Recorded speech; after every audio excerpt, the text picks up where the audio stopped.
Good morning, good morning, good morning. How the devil are you doing this a fine day? I hope you're all fit and well. Did you sleep better last night? Got a bit of rain here today, and I have to say, very relieved. It's all a bit cooler. Dogs slept as well, which always helps. Hope you're all doing very well indeed. But a few things that I need to remind you of today.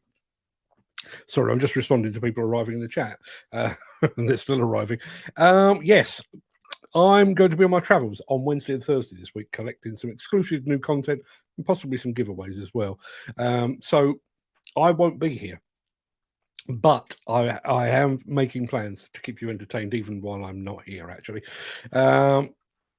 First of all, I've pre-recorded a special one-off show for you tomorrow, which will drop at the usual time, 10 a.m. I will start it and then I'll throw over to something completely different. And on Thursday, I'll be handing the reins to our new AI anchor, Ms. Demolition. She'll be bringing you another one-off show dedicated to construction technology this time, literally from around the world. Honestly, I will make it up to you when I get back. Hopefully, when I get back, I'll have some new giveaways to give you, in which case everybody should be happy. Now, speaking of giveaways, I have one for you today, and it is this. That right there is a pair. Well, it's kind of a pair. It is safety glasses, some very fancy safety glasses, but they come with interchangeable lenses of varying colors. Personally, I favor the dark ones, but there's a pink set, I think there's an orange set, there's a clear set, and there's a dark set. All of those in there, its own case as well.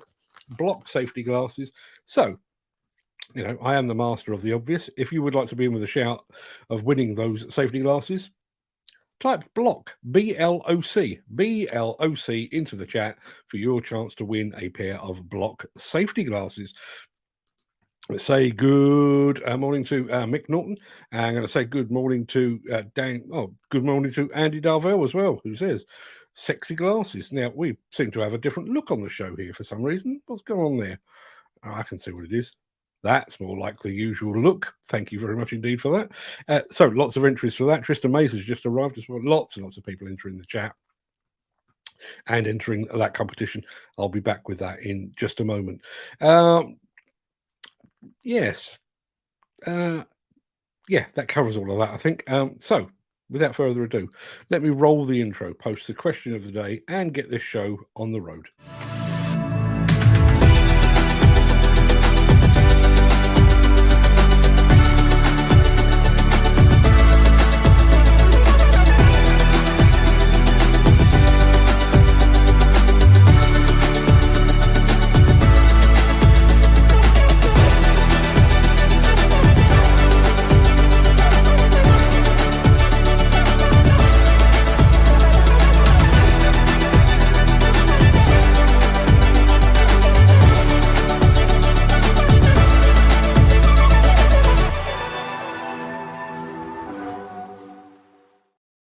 Lots and lots of people entering the competition. I think we're up to 8 already, so that's a good start.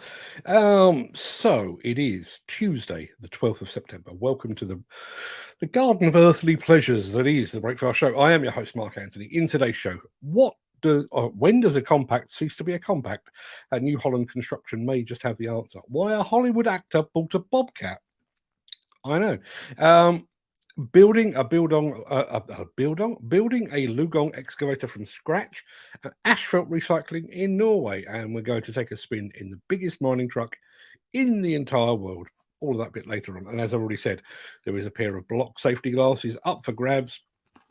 They're all wrapped up in this. I can't really show you what they look like, but that's the insides. There's the glasses and the lenses and what have you. BLOC into the chat. You get the idea. We'll get to all of that in just a second. But first, let's quickly peer back through the mist of time to see what was happening on this day in history.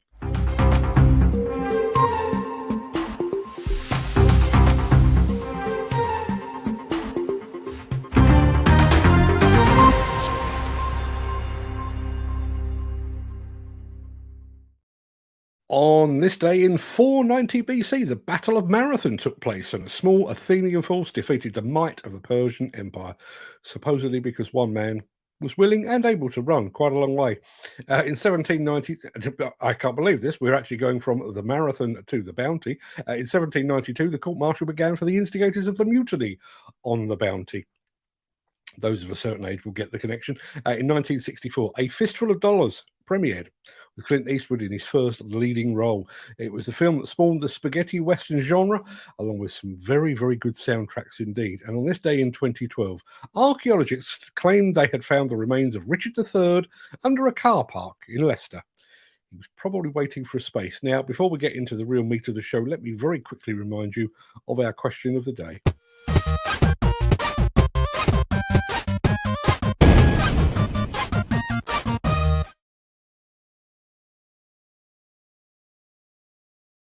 Yeah.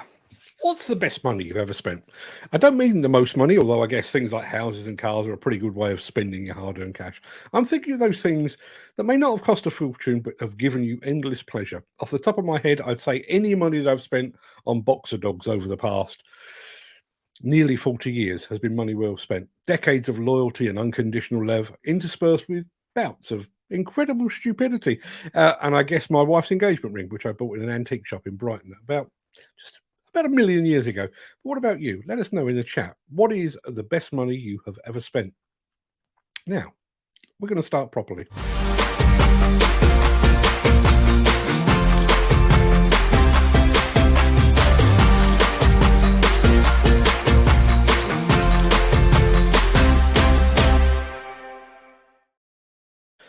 What constitutes a compact machine?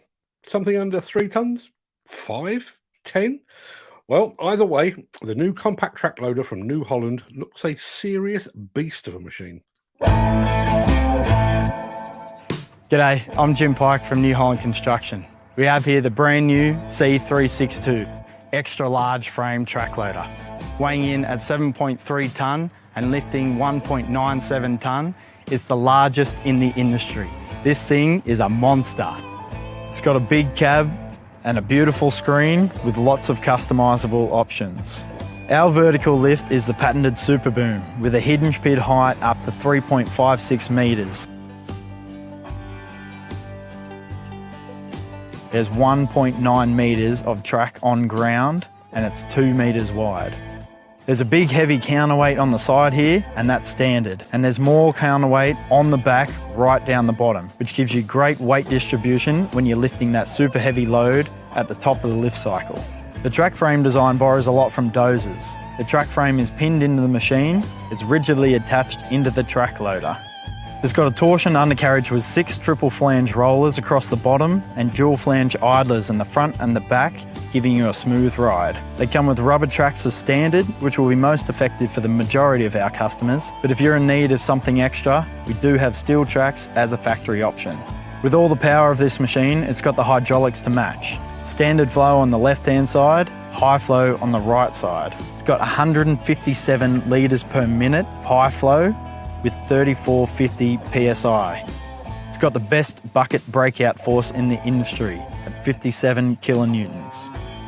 We've got a Tier 4 final FPT 114 horsepower turbocharged engine. Most of your daily checks and filters are all here at the back. There's a large air filter at the top, hydraulic oil and depth fills on the left, filters down the bottom. Radiator overflows in the back. With the 362, we offer a hydraulic reversing fan that'll blow air out of here to help keep things clean and cool in our dusty environments. We've got a generous LED lighting package at the back and at the front with a reversing camera that can be kept on all the time or automatically come on when you're in reverse. The battery is right behind this door. There's a jump point there and a battery disabler. The C362 has an extra heavy duty frame. There's plenty of weight, plenty of steel and reinforcement because this thing has heaps of power and is going to do big work.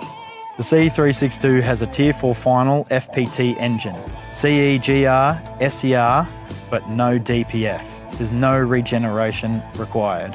We've got big heavy duty lift cylinders, big pins and protection over the top. The inline cylinders let you keep your loader arms down when you're servicing and tilting the cab forward. As you can see, there's a lot to love about the brand new C362. If you're interested in this big unit, head to your local New Holland Construction dealer for more information.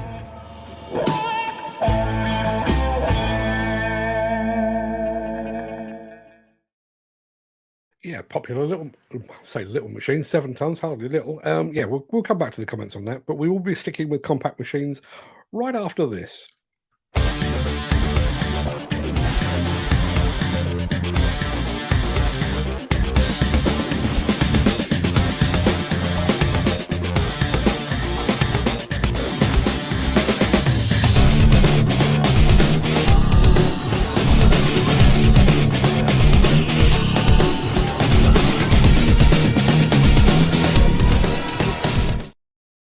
Anyone know what a lower third is? Well, let me tell you, it's that little caption that TV news shows place under the person being interviewed, so you know who they are and what their expertise or field of knowledge is. Here's mine. That down there you are. That's a lower third right there. Well, the film I'm about to play you has got a lower third in it as well, just a couple of seconds in, and it's unlike any lower third I've ever read before. Ladies and gentlemen, this is Josh DeMille, actor and Bobcat owner. My dad actually found this property for me 15 or 16 years ago now. He knew that I wanted a place to get away, some place that I could just sort of disappear and do all the things I did as a kid. You're welcome. I can imagine a better situation than this. Good, sort of solved the problem. Thanks, Pops. I wanted to do this story about, building this food plot and getting my first deer.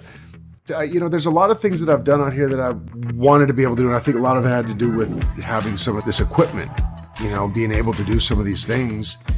Not only building this food plot to draw in deer, but also being able to till the ground, seed the ground, and grow things. I mean, I never in my life thought I'd want to do that. So here we are, we finished seeding the food plot.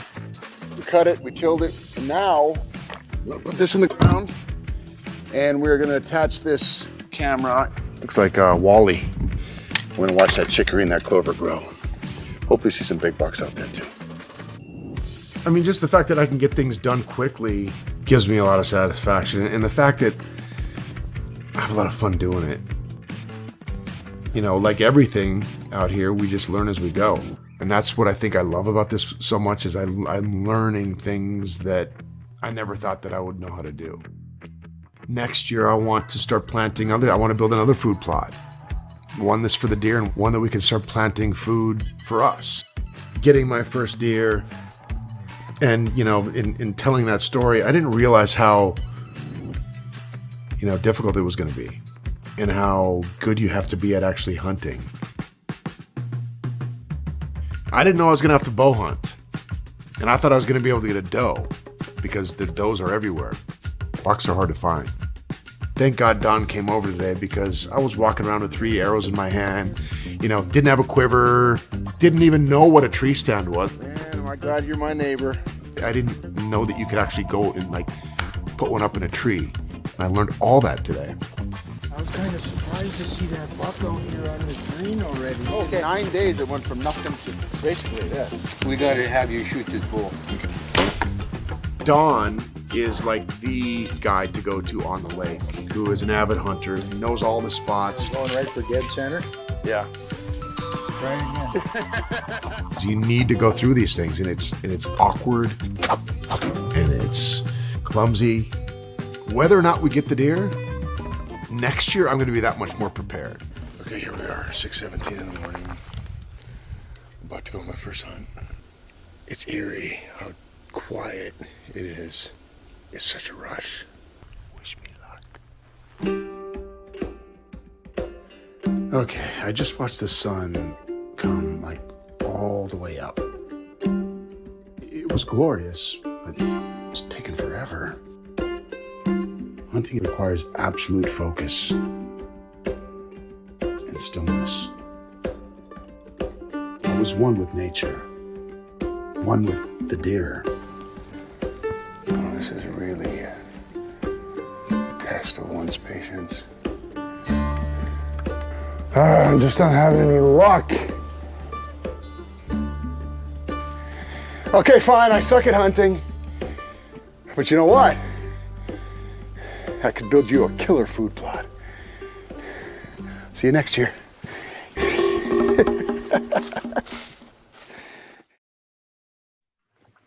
Now, if that guy's face looks familiar at all, it's because you may have seen him in one of the Transformer movies. That's Josh Duhamel, Hollywood actor. He was also married to Fergie from the Black Eyed Peas, if that means anything to anyone. But far more importantly, quite clearly, he owns a Bobcat. Not a bad place to be. Since the finance bill came into effect in April, the construction industry has seen a surge of fuel thefts. The rising cost of living has placed an additional risk of theft by employees and contractors, as well as opportunistic thieves. By using diesel dye and placing warnings of its use, you are sending a clear message that this is your fuel.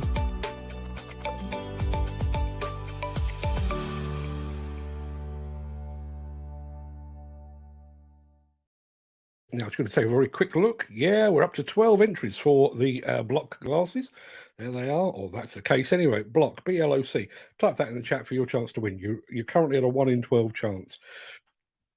Now, over the past 5 years or so, Norway has consistently been named as one of the best countries in which to live, as the best quality of life. Its people are lovely.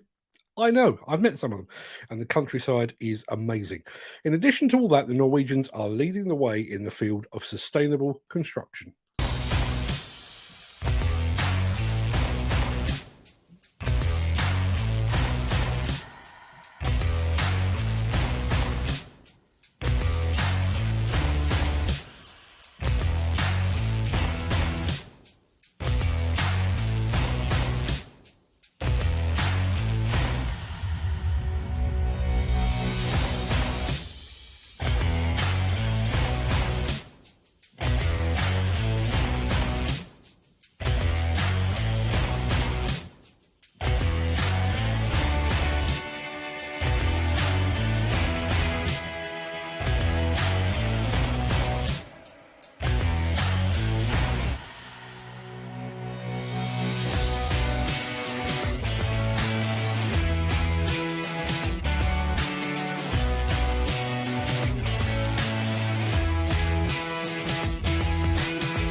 And that apparently is exactly how we take up. Well, that's how we recycle asphalt, all the way from Norway.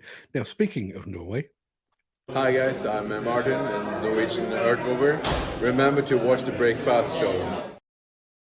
yeah, thank you very much indeed for that, Martin. If you're not following Martin, the Norwegian Earth Mover, on Instagram, you really should. He's a smashing fella. Now, I think we take our equipment for granted. Each morning, we arrive for work, stride across the site to our machine, give it a quick once-over, climb the steps, plonk ourselves in the seat, and then it is merely a tool. But there's an awful lot that goes into the making of that tool, as you're about to see.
Imagine the sense of pride when an excavator you built rolls off the production line.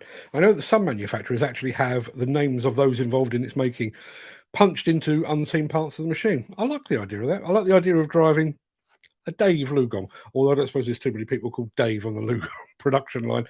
Now, we don't have a gripe of the day today because I'm feeling far too chipper for that, but we do have a good final film. So let me just get this out of the way first of all. If you would like to buy a limited edition Break Fast show sticker, head on over to buymeacoffee.com/demolition news/extras. Yeah, we started today's show with a pair of compact machines. So just to add a little balance, we're going to finish big, very big. The Belaz 75 710 dump truck is the stuff of legend, a 450-ton payload dump truck. And we have some footage of this monster in action. Now, the film I'm about to play you is just over 4 minutes long. So this is your last call. How many have we got? We've already got 14 entries for our Bloc glasses. This is your last call. BLOC into the chat for your chance to win, and I'll be drawing it after this. Now, just bear with me while I get the big dump truck fired up because I need to pull it from my computer any moment, sort of now.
Yeah, a few questions to answer on that.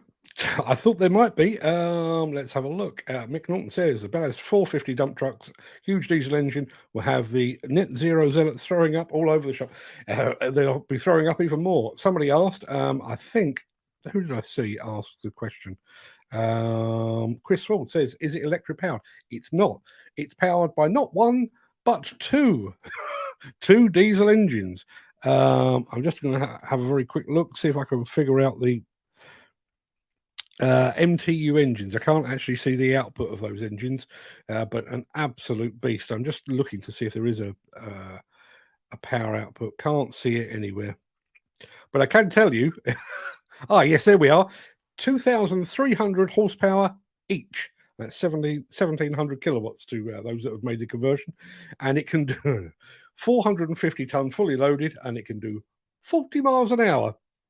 Can you imagine how much fuel does it take? That I wouldn't like to guess. I saw Graham Footy Williams ask the question.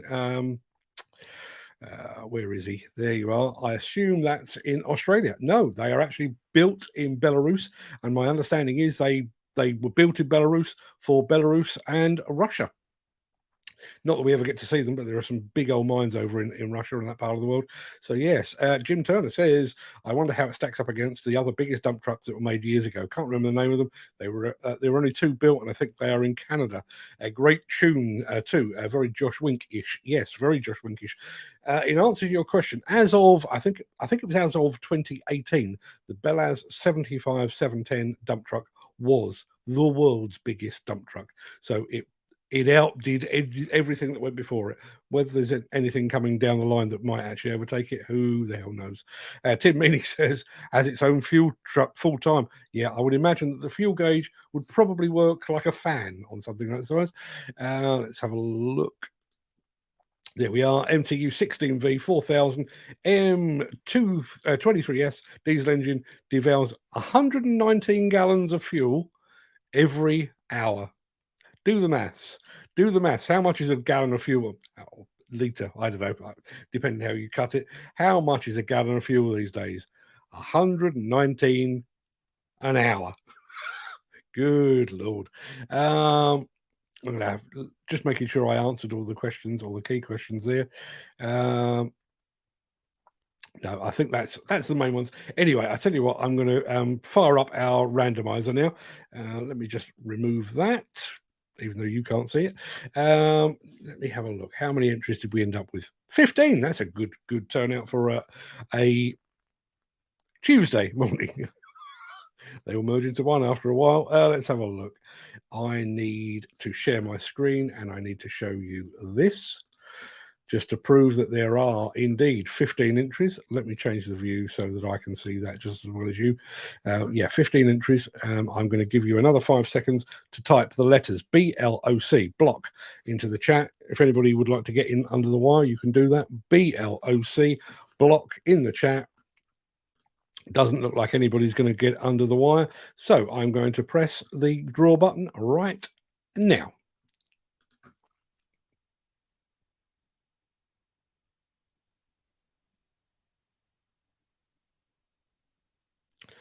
Mark Whiting. Mark Whiting has just won himself. I have to say, and I'm not saying this because anyone's paying me. They did pay me once, but I'm not saying that because they pay me. I was given a pair of Bloc safety glasses, and I've been using them ever since. Yeah, they are my go-to safety glasses. If you could see in my PPE bag right now, you'd see a pair. So yes, congratulations, Mark. Fairly sure I've got your address. If not, I'll drop you a line and I'll get that, and I'll get those in the post for you. I'll try to do it today because otherwise I won't be able to do it until Friday. Congratulations, says, who's saying congratulations? Dan Cullen says congratulations. Andy Darville says congratulations. Gary Muirhead, Ben Hanratty, Leslie says well done. There's Stephen Guthrie saying well done. Wow, popular winner. Makes a nice change from Dan Cullen, to be perfectly honest. No offense, Dan, but you have been on a bit of a roll of late. So yes, there we are. I didn't see my name in it, says Graham. Graham, honestly, don't know. it's beyond my control. It's a separate platform that just takes the names. And there is Tim Meaney saying, well done, Mark. Now, as I said, there is no gripe of the day today because, the weather's improved. I say improved, it's deteriorated, but I'm quite pleased about it. So I'm feeling fairly chipper. So I'm going to wrap up the main part of this morning show. I'm going to roll the outro in just a second before leaping gazelle-like over into the chat to see what you're all saying today.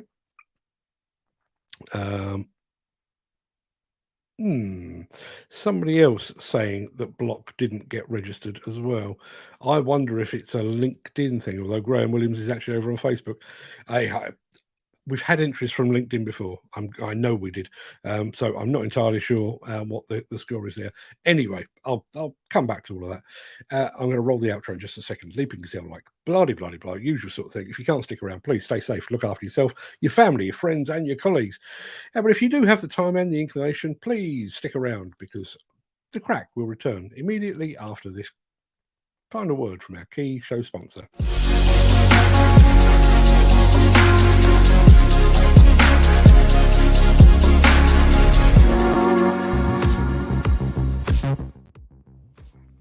Good morning, all. Good morning, all. See, now there was potentially there was a problem in the randomizer with LinkedIn because Tristan Mays didn't get his entry in either. I'll ask the question. Lou Carney is on Facebook, so maybe it was just. I'm slightly upset about that because that was a good turnout.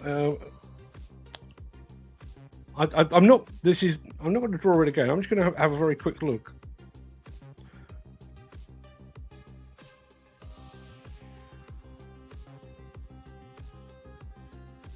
No, all seems to be working okay, but who the hell knows? Technology, eh? Tim Meaney says, safe travels, Mark. Thank you very much indeed. Yes, I will be off on my travels. I thought I saw Lou's name there as well. I tell you what, I'm just going to have a very quick. I realise this is very boring for you because I'm looking at this behind the scenes.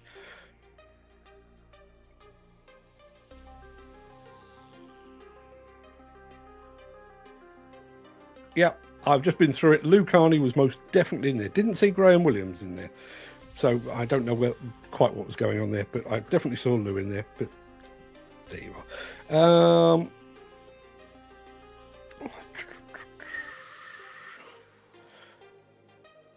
Dan Cullen says, who's going to the Case Roadshow on Friday? Drop me a line. Jim Turner says, not going, but I'll nip over after. What pub are we meeting at? That's the most important question of the day. Oh, okay, Dan, I must have blinked. Yeah, it does go by very quickly. What the hell? We will come back to all of that in just a moment. Let me go back to the very beginning of the chat and run through a few good mornings and a few hellos. Dan Cullen was first off the mark this morning. Good morning to you, Dan. Hopefully you received, or you will be receiving, your latest prize, Lee Bear baseball cap, I think. Glenn Johnston's in the house. Morning, Glenn. Thank you very much indeed for being here. And Peter McKenna as well. Thank you, one and all, for joining us. There is my mate, Graham Williams. Good morning, bro. He says, Graham, I was going to give you a call yesterday, but the day got away with me trying to get stuff pre-recorded before I go away, and I'm still not finished. It may have to wait until Friday now because I'm absolutely snowed under at the moment. But I do want to have a word. I've got an idea of your recent machinations with getting your competence cards, getting your medical, getting your site boots. I think there's a great story there, and I'd quite like to turn it into a standalone video. That's the basically what I want to talk to you about. I'll give you a bell at some point. Speaking of videos, this is between us girls here. I had a long chat yesterday with an independent film production company, and they are talking to me at the moment about doing films on, get this, the Didcot disaster, the Red Car disaster, and also the CMA investigation. They've got they have funding, and they are looking at doing some pretty revealing films on all three of those subjects. We're only at the early doors at the moment. It's all in research at the moment, which is why they were speaking to me. But yeah, I could be in some of those films coming up, and frankly, I think the subject matter deserves it. So I'll keep you posted on that as it all starts to come together. Gary Muirhead says, "Good morning, Mark. Good morning, gang. Still trying to finalise things, Gary, but 12th of October, I'm supposed to be, as it stands at the moment, I'm supposed to be in Bonnie, Scotland. I'll keep you posted, though." Chris Ford, greetings and hello from a damp Derbyshire. I bet that's a relief, isn't it, Chris? I have to say, I opened the front door this morning and there was a little bit of drizzle, and I went and stood in it for a couple of minutes. It's lovely after the past couple of weeks.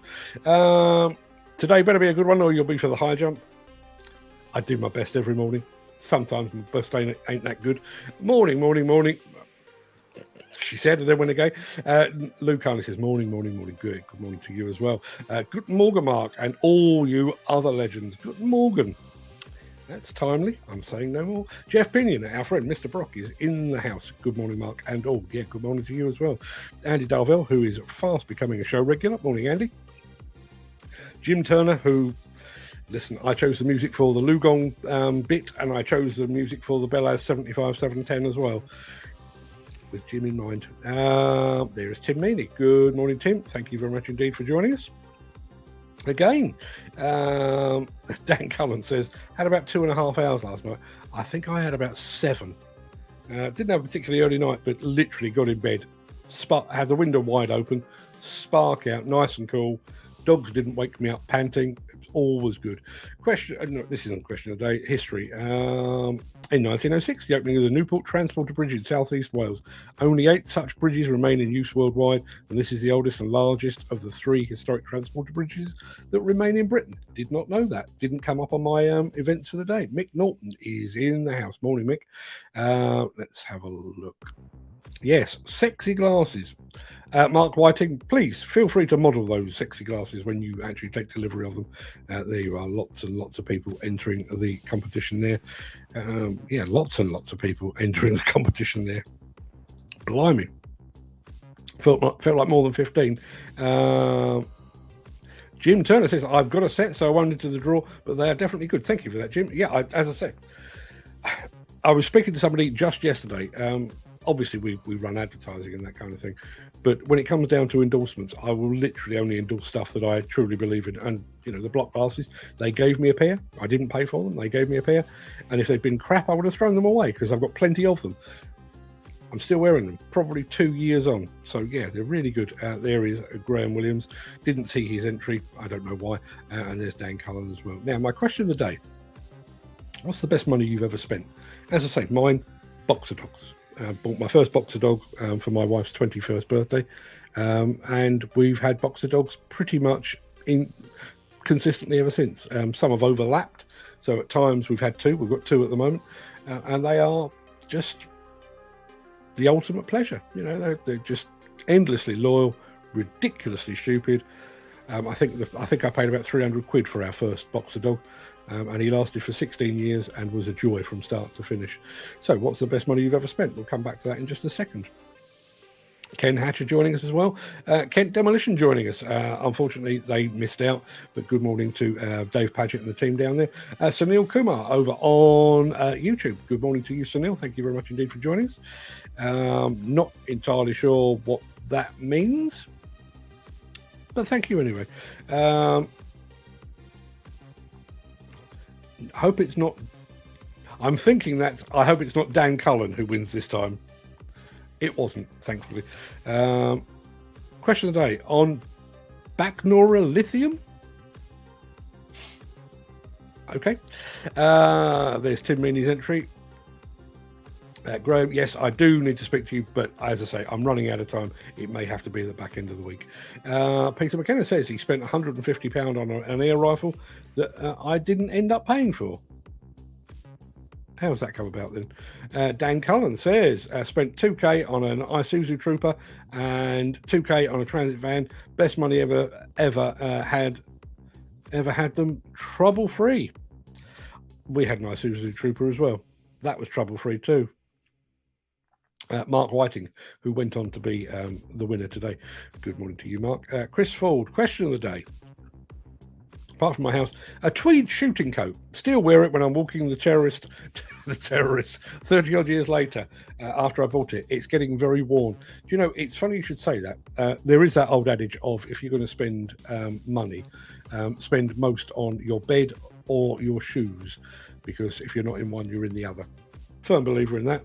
I have quite the shoe collection, and I've spent a small fortune on some shoes, but some of the shoes that I've got, I've been wearing 20 years, and there's one pair ahead of getting married. I got married in May 1990, and I was wearing a morning suit, no top hat, but morning suit, and I wanted a pair of black Chelsea boots to go with it.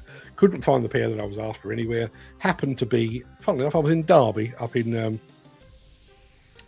who's up in Derby? Who was it said Damp Derby? I can't remember. Whoever it was, Damp Derby. Is that Chris Ford? I think it may be. I ended up in Derby and found a shoe shop. They had exactly the sort of shoes I wanted, so I bought them. Those shoes are still in my wardrobe now. They still get worn on a regular basis. Admittedly, the soles and the heels are probably fourth generation by now, but yep, still going strong. It's another good call from Dan Cullen. Really warm winter coat. Yeah, once you've got one, you do stick by it. I've got a Barber jacket that I bought. Blimey, I've probably had that 30 odd years. I bought it primarily for, well, dual purpose, partly for work, standing out on site and getting rained on, but also to go fishing and walk the dogs and stuff like that. And yes, it's been re-oiled a few times. It smells horrible. It really does smell foul. It still keeps the winter out. Let's have a look. That's a tidy skid steer. Yeah, that New Holland construction piece. Absolutely, totally agree with that. Sounds like a powerful piece of kit. Most certainly is. Looks tastier than some other marks in the market, but wouldn't argue with that either. Andy Darvell says, right little beast, that good looking machine.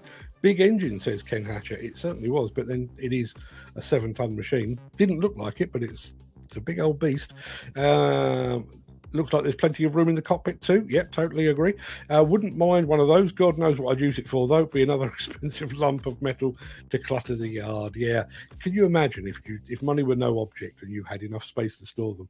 What would the collection look like? Good Lord alone knows. Wow, no regen. That would be a selling point. I totally agree.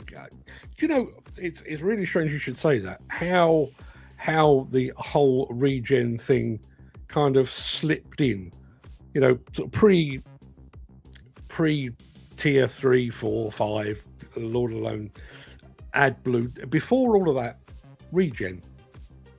If you'd have said you need to regenerate the engine before you can start, if you said that to me 10 years ago, I'd have laughed in your face. Ken Hatcher entered, but was not successful on this occasion. Stephen Guthrie, good morning, pal. Peter McKenna, good morning. Chris Ford, good morning, says Dan Cullen. You live and learn. Every day's a school day. Yeah. I'm 500 and... Good Lord, 576 shows in to this. And bear in mind, there was a couple of hundred before this. So I'm fast approaching the 800 mark. And I still cock it up on a regular basis. Every day is a school day. Dan Cullen saying good morning to our friend Graham. Leslie McGeehee over there in Ireland, I think. Good morning to you as well. Dan Cullen, morning, bud. Been up early. The day, test after test, needle after needle. Not sure what that's all about. I think he's been having lots of jabs.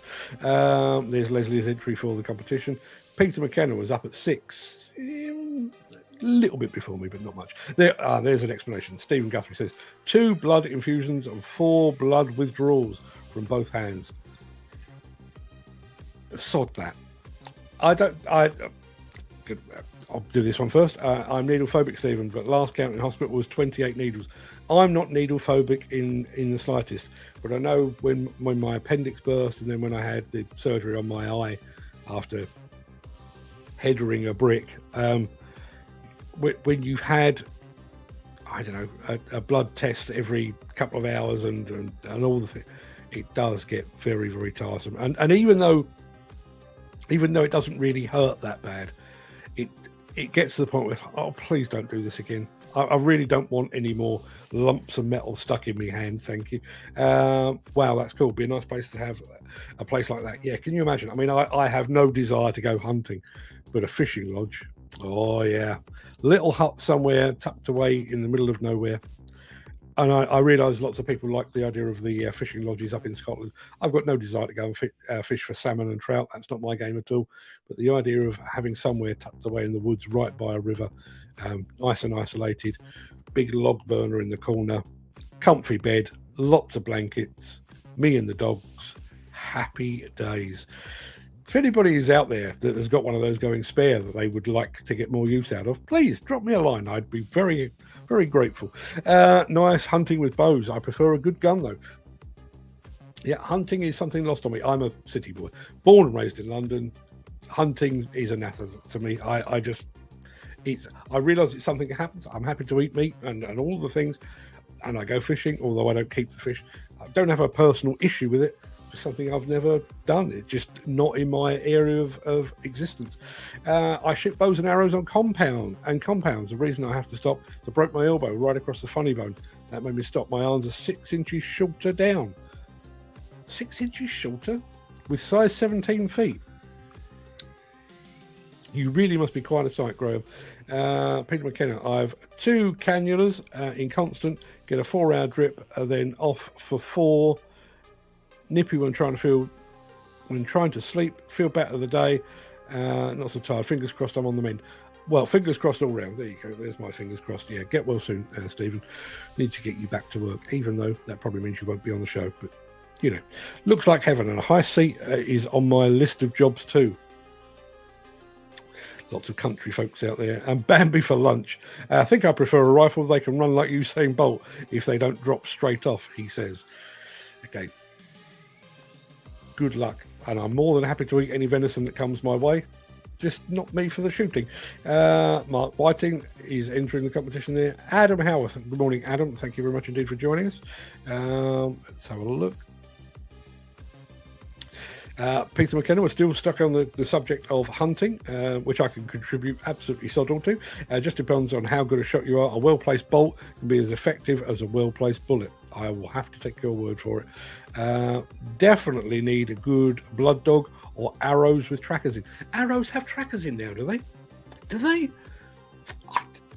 It makes perfect sense. I had no idea. As I say, it's something that happens out of my frame of reference. Arrows with trackers in. Did not know that. As Chris Ford said earlier today, every day is a school day. I just learned something. Thank you for that, Jim.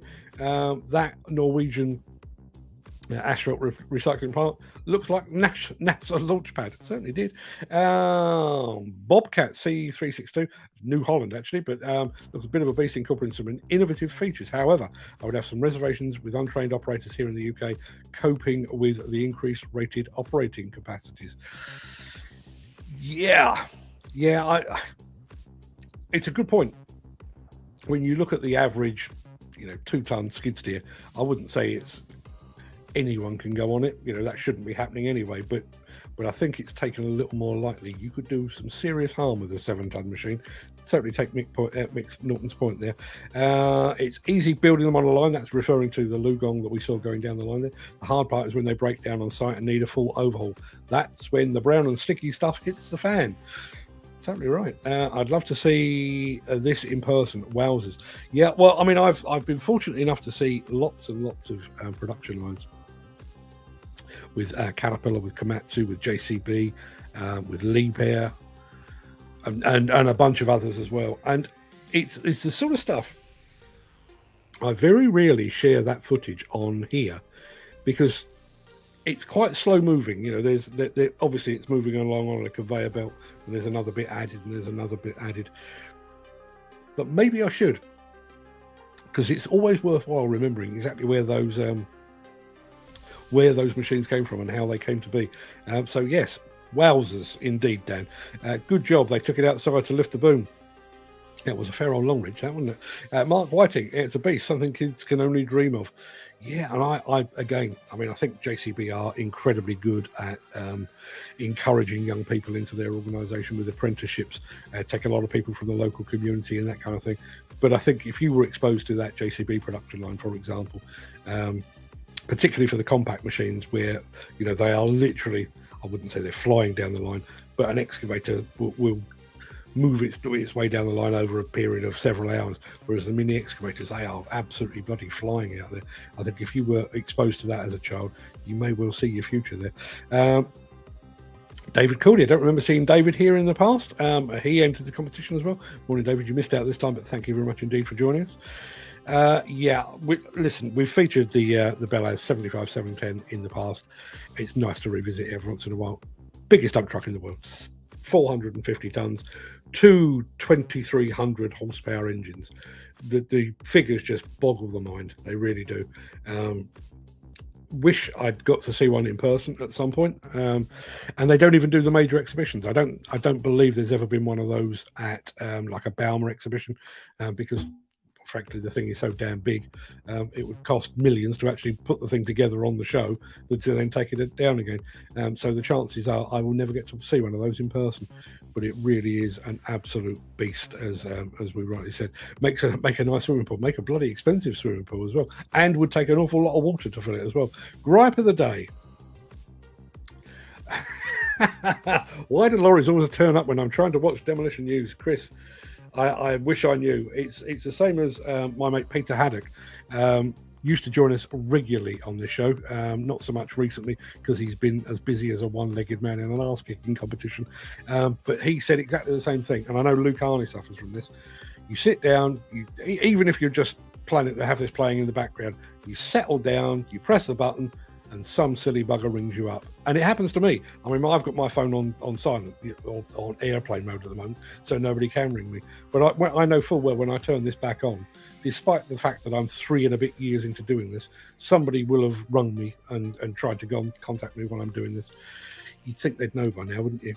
That's bigger than a house. Much bigger than a big house, that I would say. David Cordier says that's a beast. Stephen Guthrie, some size, that'd be something else to drive that. Can you imagine? I mean, I've driven a 100-ton rigid truck up in Sweden with Volvo. That was 4.5 times bigger than that. 4.5 times bigger. There's Graham Footy Williams. I assume they're in Australia. I think the biggest trucks in the world generally are in Australia, but not that. As I say, built in Belarus for the Belarusian and the Russian market as well. I don't think too many have made it much beyond that. Andy Darvell says that's some lump. I think he's talking about the dump truck. He may mean me. I don't know. That's a big mine. Yeah, if you're going to spend, I mean, how much is a 450-ton payload dump truck? 3 mil? 4? Maybe more? I honestly don't know. Now, okay, it will last a long while, and you know, if you're running the mine properly, I'm sure you'll make your money back in 2-3 years. But yeah, it's going to have to be a serious bloody mine to justify something that size. Good job that car moves. Be days before he would have resurfaced. Yeah. I think that was at some sort of like dealer event or sales event. So there were a few cars buzzing around. Not entirely sure that was a great idea. I wonder how it stacks up against the other biggest dump trucks that were made years ago. Can't remember the name of them. There were only 2 built. I think they're in Canada. Great tune though, very Josh Winkish. We've already covered the tune. But as I say, as of I think it was 2018, Bel Air 75 710, biggest dump truck in the world. Although, you know, who knows what Leap Air and Caterpillar have up their sleeve. Good morning, Mark, says Stephen Guthrie. Good morning to you, sir. Wonder the weight empty. Do I have that?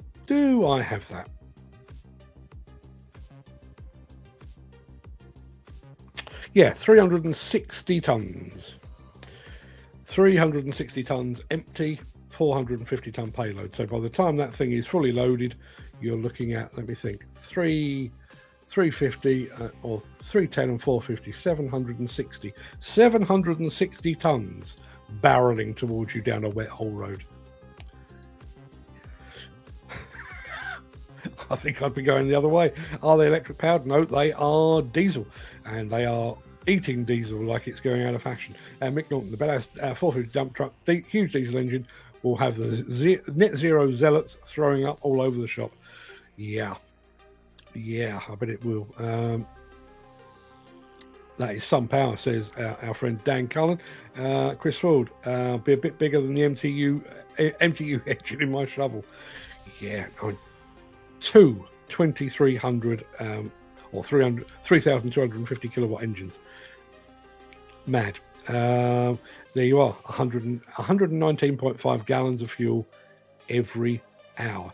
And bearing in mind, there's two of them. So 239 gallons of fuel per hour. Crazy. Ken Hatcher says, my MTU engine, is that Mercedes or Rolls-Royce? I'm guessing Mercedes, don't know the answer. Lots of people saying congratulations to Mr. Whiting, who won our competition today, and will be soon be really receiving those. Peter McKenna, right, folks, back to work for me. Have a great day. Need a good pair of coverall glasses. Any ideas? I wish I had a spare pair, Peter. I would send them to you, but I actually don't. My LinkedIn submission of Bloc does not appear to have registered. I'll go and whack it with a hammer, but not much I can do about it. Neither did I. Best of luck next time, Peter, says Chris Ford. I didn't see Graham's name either. No, nor did I. I've run it a couple of times. It's a fix. My name wasn't on the randomizer. Tristan Mays, a man of your caliber, can go and buy yourself 20 pairs of Bloc glasses. Luke Harley, we did check. You were on the list. Who's going to the Case Roadshow on Friday? Drop me a line. Anybody? Safe travels, Mark. Thank you very much indeed for that, Tim. Jim Turner is going to nip over to the Case show. Let's have a look. Chris Ford.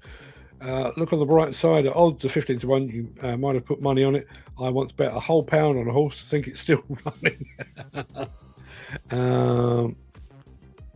Graham Williams has finally got a pair of boots. Fantastic stuff. Merc Indresh Rathor, Merc engine, twin every time. Green cat. Not sure what the green cat bit means, but okay. Question of the day: buying our land. It's what I've always wanted, and it's hopefully this is our question of the day. Beginning of setting up our family for a good few generations. Well played, sir. Become a bit of a tweed fest today for some reason. Question of the day: Harris tweed hat purchased in Ripon in 1975. 1975, which means your hat is pretty much exactly 10 years younger than me. That's a fine innings for a hat. Well done. Morning to the wonderful Lulu Carney. Yeah, thank you very much indeed for that, Dan. I'm up at 4 a.m. daily, except Saturday and Sunday. Rather you than me. I'm in hospital, Mark. My arm got an infection which spread into my back after that break. They thought my body was rejecting the metal they put in. Man alive, Stephen, you really are in the wars, mate, aren't you? Get yourself sorted. Regen on the new Liebherr LTR crane needs around 50 MPA to regen, and in that time, you can't turn it off. It's always just before lunch or home time.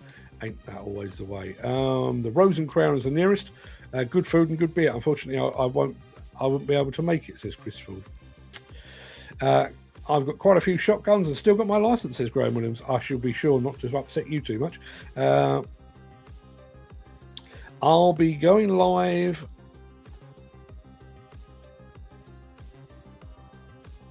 one on TikTok if anyone wants to join. Yeah, I have noticed I'm not on TikTok, Dan, but I've seen you've been live on TikTok a few times recently. Every morning I get someone calling me while I'm watching, but I just hang up. As I say, have the phone on silent. The dumper I was thinking of was a Terex Titan built in the early 70s, could carry 350 tons, diesel electric. Only one ever made, and it's in Ottawa. I'd like to go there. I'd like to see that. I don't answer if I'm watching this and get really narked when someone wants a meeting at 10 a.m. Yeah. I mean, thankfully, the people that I work with most do actually understand that, but I still get people. I'm not going to name names here, but how's this, right? Had a phone call from a PR man about 10 days ago representing an organisation in this here industry of ours. And he said, "Good morning, Mark. You don't know me, but I am so-and-so, and I represent so-and-so." Okay, and we had a bit of a chat, and he was running ideas past me about things that I could and should do and what have you. Anyway, 3 days later, he then phoned me again, and he said, "Good morning, Mark. You don't know me, but..." And I said, "Didn't we speak like 3 days ago?" He said, "Did we?" I said, "Yes." He said, "Oh, well, okay. Well, I'm talking about a completely different subject this time. It's a completely different client." And he said, "Really like to put something in your magazine." I said, "We've not had a magazine for 3 and a bit years. It's a video first platform." "Is it?" "Yes." "So what magazine were you trying to put this in?" He said, "Oh, Demolition magazine." I said, "No, it hasn't existed for 3 years." He said, "Oh, my client never told me." The way PR works is that you're supposed to tell your client these things. Just saying. Dan says, "I'd have laughed if I'd have come out today." Yeah, if you had come out today, I was going to plead with you to give it away. But you've had a break now, so you can feel free to enter tomorrow. Have a safe journey and see you when you get back. Yeah, as I say, I'll be back. Planes, trains, and automobiles allowing, I'll be back here on Friday. But I'll be here in spirit, if not body, tomorrow. As I say, I pre-recorded something for tomorrow to play for you at 10 a.m. and then I'm handing over the reins to our new AI newsreader, Demolition. She will be here on Thursday just to keep the wheels in motion, as it were. Obviously, neither I nor she will be able to respond to comments and stuff. And both of those shows are only going to be about 10, 12 minutes long or thereabouts. So won't take up too much of your time. But if you would like something to keep you going while I'm away doing my thing, then please tune in. Hello, my lovely friend Dan Cullen, says Luke Carney, which seems like a nice way to end the show. Real community spirit here on the Break Fast show. Everybody go and have a fantastic time. As I say, I'll be back in person on Friday, but I'll be here sort of tomorrow, and then we're over to Demolition on Thursday. So tune in tomorrow, tune in on Thursday, and then I'll be back to tell you exactly where I've been on Friday. Till then, everybody, that's more than an hour. Go and have a fantastic day. Hope the weather improves for you, and I'll see you all very soon.